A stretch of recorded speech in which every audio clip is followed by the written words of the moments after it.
జై శ్రీరామ్. అందరికి నమస్కారం. చిన్న కథ, మంచి సందేశం. సామాన్యంగా మా దేశంలో 5 రకాల విశేష పూజలు దేవుణ్ణి పూజిస్తుంటారు. ఒకటి కృష్ణుని, కృష్ణ కానీ రామ కానీ అన్నీ ఒకటే అవతారం. శివుణ్ణి, మూడోది దేవిని, నాలుగోది ఆంజనేయుని, గణపతిని, సూర్యుని. ఈ మాదిరిగా అన్ని దగ్గర గ్రామాల్లో ఆంజనేయ దేవస్థానం ఉంటుంది. ఈ కొందరిలో, అందరి కాదు, కొందరిలో శివుడు ఎక్కువనా విష్ణు ఎక్కువనా అనే ఒక కొట్లాట ఉంటుంది. విశేషంగా బ్రాహ్మణులు ఎక్కువ ఉంటుంది. ఈయన పెద్ద, ఆయన పెద్ద, ఈయన సర్వోత్తమ, ఆయన కనిష్ట, ఈయన తక్కువ, ఆయన ఎక్కువ. ఇది వాళ్ళు క్యాల్కులేషన్ చేస్తూ ఉంటారు. మన శాస్త్రాలు ఏం చెప్తావంటే, శివస్య హృదయం విష్ణు, విష్ణుస్య హృదయం శివ, ఏకో దేవ కేశవవ శివవా. శివకేశవులు ఒకటే, వాళ్ళు భిన్నం కాదురా, వాళ్ళని ఒకటే అని భావించు. అందుకొరకు హరిహర అనే ఒక గ్రామం ఉంది కర్ణాటకలో, పెద్ద పట్టణం. అక్కడ ఒకటే రాతిలో ఒక శివుడు, ఇక్కడ చూస్తే విష్ణు, 2 మూర్తులకి చెక్కిండ్రు. శివుడు విష్ణు 2 ఒకటే రాయిలో, వీళ్ళిద్దరు ఒకటే, విడదీయొద్దండి, ఒకటే రాయి అనే భావనతో వాళ్ళు అక్కడ హరిహరలో పెట్టిండ్రు. ఆ ఊరు పేరే హరిహర. ఈ మాదిరిగా మేము ఆలోచించి ఉండాలి. వాళ్ళని భేదం చేస్తే నరక ప్రాప్తి, రవరవ నరకం అని రాశారు. ఉత్త నరకం కాదు, రవరవ నరకం ప్రాప్తి. పెద్ద చిన్న భావన చేయొద్దండి. వాళ్ళలో అన్యోన్యత ఎట్లా ఉండే అనే దానికి ఒక చిన్న 2-3 ఘటనలు చూద్దాం. కృష్ణుడు సంవత్సరం పిల్లగాడు ఉంటాడు. అప్పుడే యశోద రోజు అక్కడ పెద్దగా చేస్తూ ఉంటుంది, పాటలు పాడుతూ ఇచ్చేస్తూ తొట్టిల్లు. ఒక సాధు వస్తాడు, గడ్డం, ఆయన డమ్మురు త్రిశూలం చేతిలో. శివుడే వచ్చింటాడు. వచ్చి నేను భవిష్యం చెప్తా అని ఊళ్ళో వస్తాడు.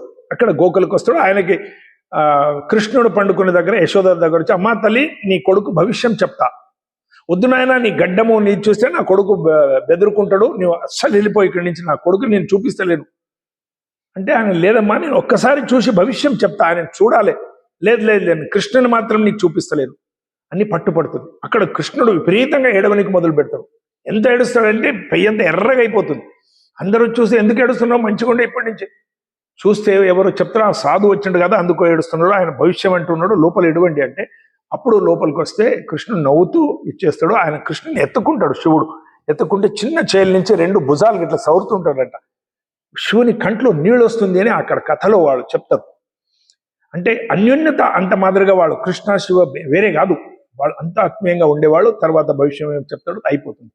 అదే ప్రకారంగా యుద్ధం సమయంలో అర్జునుడు మళ్ళీ వెనక్కి తిరిగి చూస్తుంటాడు. అర్జున, ఏం చూస్తున్నావు అంటే, నాకు ఏదో ఒక ఆకారం మోడంలో పెద్దగా ఒక జటం ఉన్నట్టు, ఒక త్రిశూలం ఉన్నట్టు, ఇదేదో కనిపిస్తున్నది, ఒక మనిషి నిలబడ్డట్టు అంటే. కృష్ణుడు చెప్తాడు, లేదయ్యా, ఆయన శివుడు ఉండడు, నా ఇంటి ఉంటాడు. మహాభారత యుద్ధంలో ఎప్పుడనే అత్యవసర పరిస్థితి వస్తే నాకి సపోర్టింగ్గా రావాలి, నాకి వీప్ వెనుక ఉండాలి అనే ఉద్దేశంతో శివుడు ఉండడు నాయన, 18 రోజులు ఇక్కడే ఉంటాడు, ఆయన ఎక్కడ పోడు అని కృష్ణుడు చెప్తాడంట. రాత్రి కృష్ణుడికి గంధం అంటిస్తుంటాడు రోజు కాళ్ళకి అర్జున. ఒకరోజు స్వప్నంలో అర్జునునికి అక్కడ శివునికి గంధం అంటించినట్టు కనిపిస్తుంది. ఈ కృష్ణునికి అంటించిన గంధము అక్కడ శివుని కాళ్ళలో కనిపిస్తుంది స్వప్నంలో. ఆయన అడుగుతాడు, కృష్ణ, నీకు గంధం అంటించిన కాళ్ళకంతా నాకు రాత్రి స్వప్నంలో శివలోకం పోయినా నేను అక్కడ కైలాసంకి, ఆ శివుని కాళ్ళకి కనిపిస్తున్నావు, ఇదే గంధం, సేమ్ కలర్ అక్కడ కనిపిస్తుంది అంటే. ఆయన నాకు అంటించినా ఆయనకు అంటించినా ఒకటే నాయన, వేరే కాదు అని చెప్తాడు అట. అంత అన్యోన్యత. అందుకొరకే రామేశ్వరంలో రాముడు శివుని పూజ చేశాడు. అందుకొరకు రామ ఈశ్వర, రామేశ్వర వేరే కాదు, వాళ్ళు ఇద్దరు ఒకటే అనే ఉద్దేశంతో వాళ్ళు పూజ చేశాడు. అదే ప్రకారంగా 2 ఋషులకి దీంట్లో ఎవరు పెద్ద, ఎవరు శ్రేష్ఠ, ఎవరు సర్వోత్తమ అని ప్రశ్న వచ్చిందంట. అడిగేదానికి బ్రహ్మన్ దగ్గర పోయాడు. అయా, శివుడు పెద్దనా విష్ణు పెద్దనా? బ్రహ్మ అన్నాడు, విష్ణుని అడగండి, నాకెందుకు అడుగుతారంటే విష్ణు దగ్గరకు వచ్చాడు. అయా, నీవు పెద్దనా శివుడు పెద్దనా? శివుణ్ణి అడగా, నన్ను ఎందుకు అడుగుతావు అంటే, శివుని దగ్గర కైలాసంకి వచ్చాడు. శివుడు లేడు, పార్వతి ఉంది. అమ్మ తల్లి, ఈ ప్రశ్న కొరకు మేము వచ్చాము, శివుని కలవాలి. శివుడు లేదయ్యా అని కాకర్షికండి అనేట ఆయన రామచరిత్రం చెప్తున్నాడు, రాముని గురించి చెప్తున్నాడు. ఆయన వినేదానికి పోయిండు, పురాణం వినేదానికి పోయిండంట. అంటే నమస్కారం, ఇంకా అడిగేది అవసరం లేదు. రాముని గురించి వినేదానికి శివుడు పోయిండంటే ఇంక శివుడు పెద్దనా ఆయన పెద్దనా ఏం అడగాలి అని వాళ్ళు రిటర్న్ వచ్చేస్తారంట. చూడండి, ఈ ఉద్దేశం ఏమిటంటే, ఎవరు శ్రేష్ఠం ఎవరు కనిష్ఠం అనే దాంట్లో సమయం వృధా చేయకండి, మీ పని మీరు చేయండి. కృష్ణునికి అర్జునుడు అదే అడుగుతాడు. అర్జునుడు కృష్ణుని అడుగుతాడు, కృష్ణ, నీవు సర్వంతర్యామి, అన్ని చోట్ల నీవే నిమిడి ఉన్నావు, అణురేణ తృణకాష్టంలో నీవే ఉన్నావు, నిన్ను మొత్తం ప్రపంచం మొత్తం నీవే, ఎక్కడ చిన్న రవ్వలు చూసినా నీదే అవతారం, నీవే ఉండవు, నీ నుంచే మొత్తం సృష్టి అయింది అంటావు కదా, మేము ఎవరిని పూజించాలి, ఏ మూర్తిని చేయాలి, ఏ ఆకారం కల్పన చేయాలి అంటే కృష్ణుడు చెప్తాడు, అయ్యా నీ ప్రశ్నలోనే ఉత్తరం ఉంది, అన్ని చోట్ల నేనే అంటున్నావు, ఈశాన సర్వ విద్యానాం ఈశ్వర సర్వభూతానం, అందరిలో అన్ని దగ్గర భగవంతు స్వరూపమే. కాబట్టి నన్ను ప్రత్యేకంగా మూర్తి చేసి పూజ చేసేది అవసరం లేదు నాయన, నీ కర్తవ్యం చెయ్యి, నీ పని చెయ్యి, నీ కర్తవ్యం చెయ్యి, అదే పెద్దది. అదాన్ని ఒక వేశ్య కౌశిక మునికి చెప్పింది. ధర్మం అంటే వేరే కాదు, ధర్మం అంటే కర్తవ్యం. తల్లిదండ్రి పట్ల కర్తవ్యం, తల్లి పట్ల కర్తవ్యం, పక్క ఇంటి వాళ్ళ పక్క కర్తవ్యం, సమాజంలో కర్తవ్యం, అధికారంలో ఉంటే ఆ కుర్చీ మీద ఉన్న నాకు కర్తవ్యం, ఇంకొకరి దగ్గర మాట్లాడేటప్పుడు మా కర్తవ్యం. ఇప్పుడు కూర్చున్నాము, ఎవరో పెద్ద మనిషి వస్తే అక్కడ మా కర్తవ్యం లేచి నిలబడాలి. ప్రతి క్షణము, ప్రతిరోజు, ప్రతి ఘడిగలో మన కర్తవ్యం క్వశ్చన్ మార్గం మనకి ముందర ఉంటుంది.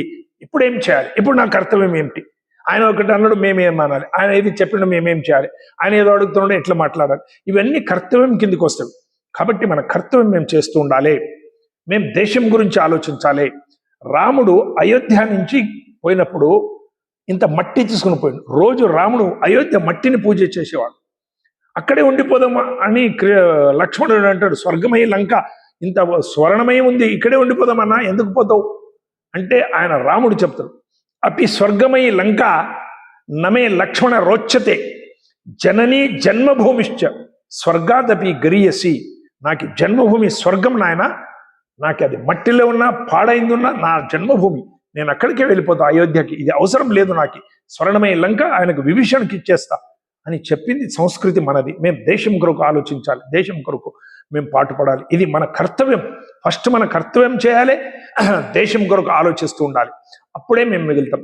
ఈ ఎక్కువ తక్కువ, శ్రేష్టము కనిష్టము, ఆయన పెద్ద ఈయన పెద్ద, ఇవన్నీ ఇడిచిపెట్టాలి. కృష్ణుడు కూడా రోజు మహాభారతంలో కథ వస్తుంది, గణపతి పూజ చేసేవాడు. అదాన్ని పంచాయతన పూజ అని శంకర భగవత్పాదులు చెప్పారు. మధ్యలో మీకు ఇష్టదేవత పెట్టండి, సూర్య, దేవి, గణపతి, విష్ణు, శివ, 5 మంది పెట్టండి. మధ్యలో మీకు శివుడు మంచిగా శివుని పెట్టుకోండి, విష్ణు ఉంటే విష్ణుని పెట్టుకోండి, పంచాయతన పూజ చేయండి అని శంకర భగవత్పాదులు చెప్పారు. అదాన్ని మేమందరం అనుసరించాలి. భారత్ మాతకి జై. అందరికీ నమస్కారం.